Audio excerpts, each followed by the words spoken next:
नमस्कार, मी अरुण आणि आपण पाहत आहात 7 स्टार न्यूज।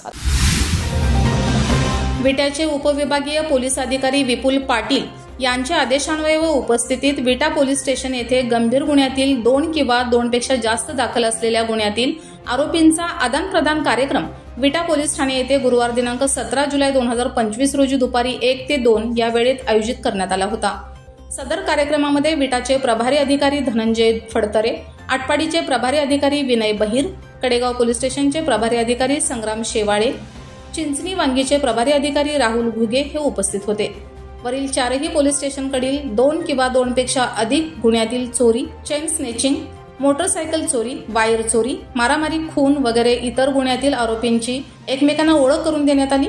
त्यांचे गुन्ह्याची माहिती एकमेकांना देण्यात आली। आरोपींचे फोटो घेण्यात आले असून त्यांचे फिंगरप्रिंट्स देखील घेण्यात आलेले आहेत। सदर आरोपीवर आपापले पोलीस ठाणेकडून वॉच ठेवण्याबाबत उपविभागीय पोलीस अधिकारी विटा विभाग विटाचे विपुल पाटील यांनी सूचना दिल्या। सदर आरोपी आदान प्रदान कार्यक्रमामध्ये विटा पोलीस ठाणेकडील 17, आटपाडी पोलीस ठाणेकडील 9, कडेगाव पोलीस ठाणेकडील 11 तर चिंचणी वांगी पोलीस ठाणेकडील 7 असे एकूण 44 आरोपी हजर ठेवण्यात आले होते। रमेश जाधव, 7 स्टार न्यूज, विटा।